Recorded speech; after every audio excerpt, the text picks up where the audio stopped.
नमस्ते विद्यार्थियों, आप सबका एमए उत्तरार्ध संस्कृत की कक्षा में पुनः स्वागत है।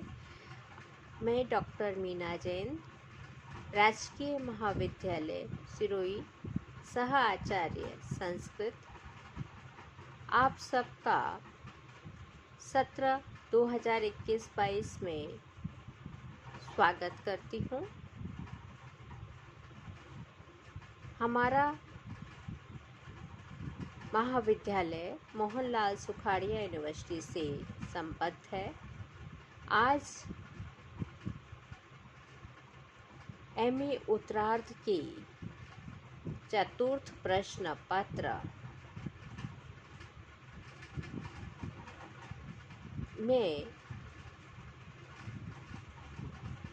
कुमार संभवम का प्रथम सर्ग, जो कि हमारे पाठ्यक्रम में है, उस प्रथम सर्ग के प्रथम श्लोक का मैं अध्ययन करने जा रही हूँ।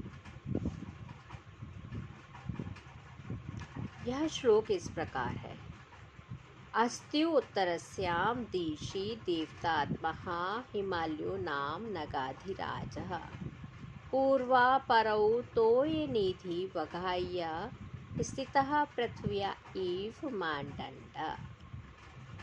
प्रथम पद अस्ति उत्तरस्यां, इसका संधि विच्छेद होगा अस्ति उत्तरस्यां। यण संधि है, अस्ति में ई है, आगे ऊ है। इको यणची सूत्र से यहाँ पे यण संधि हुई है और बना है अस्ति उत्तरस्यां। संधि विच्छेद होगा अस्ति धान उत्तरस्यां। उत्तर दिशा में स्थित है। कौन स्थित है? देवतात्मः, देवता स्वरूप, देव स्वरूप।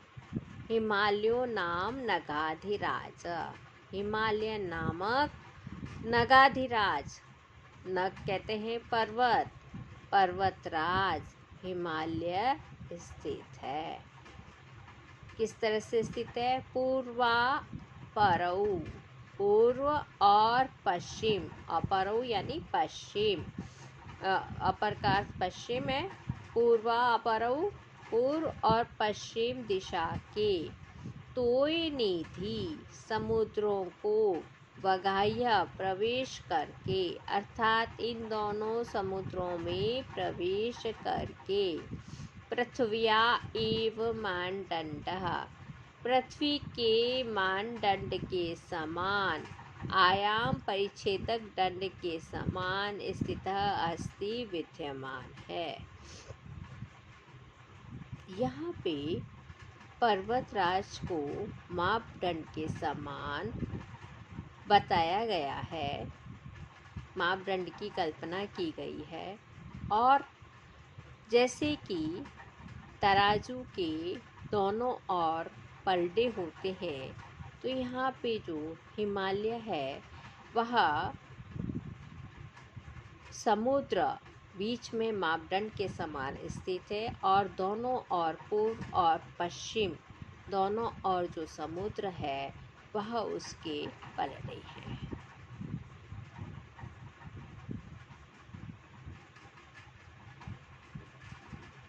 उत्तर दिशा में विद्यमान देवता स्वरूप पर्वतराज हिमालय का वर्णन करते हुए कवि कह रहा है कि हिमालय देव स्वरूप है और सभी पर्वतों में श्रेष्ठ होने के कारण उसी नगाधिराज अर्थात पर्वतराज कहा गया है।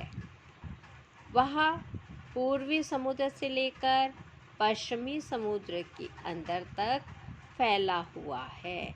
इससे ऐसा प्रतीत होता है कि वह मानो पृथ्वी के विस्तार का परिच्छेदक मापदंड हो, अर्थात भूमंडल के नापने के लिए वह मापदंड हो, मेजर स्केल हो।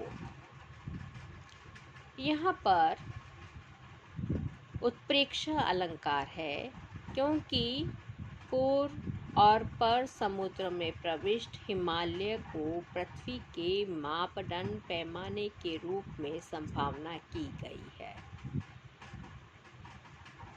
इस सर्ग में केवल अंतिम श्लोक को छोड़कर सभी में उपजाति नामक छंद है। उपजाति नामक छंद जैसा कि आपको विदित है, उसमें इंद्रवजा और उपेंद्रवजा दोनों का समन्वय होता है। इसका लक्षण है स्याद इंद्रवजा यदि तौ जगौ कः, उपेंद्रवजा जतजास्ततो गौ, अनन्तरोदिरित् लक्ष्मभाजौ पादौ यदीया वुपजातयस्तः।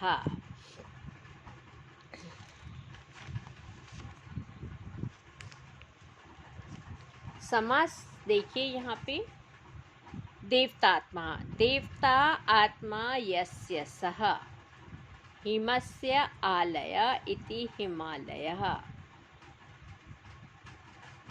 तोय निधि, तोयानां निधि इति तोय निधि, मानदण्डः, मानस्य दण्डः इति मानदण्डः।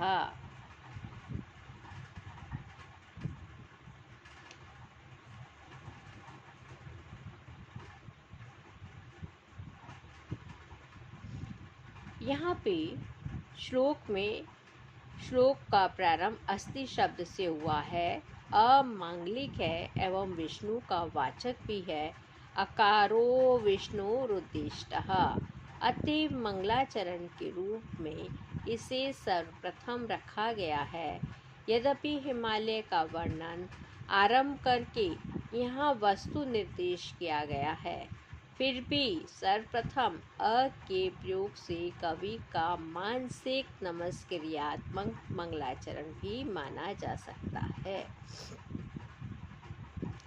वगाह्य शब्द आया है, अब उपसर्ग है, गाह धातु त्वा प्रत्यय लय प्रत्यय हुआ और वगाह्य बना है। यहाँ पर पर्वतराज को देव स्वरूप माना गया है।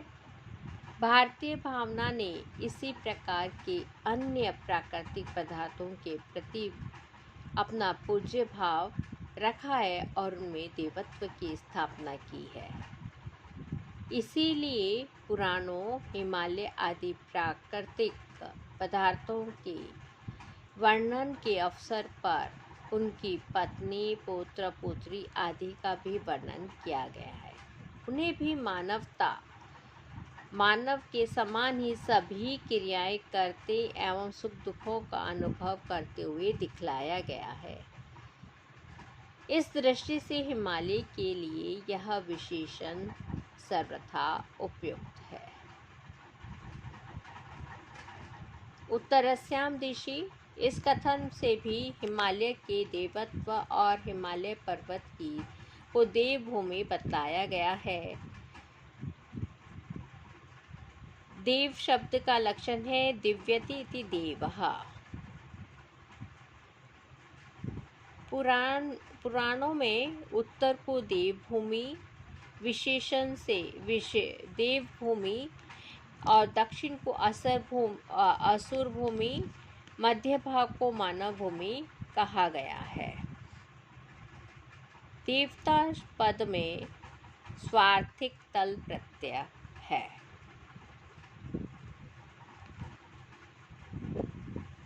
आज हम यहीं पर समाप्त करते हैं। पुनः मिलेंगे। जयतु संस्कृतम, जयतु भारतम।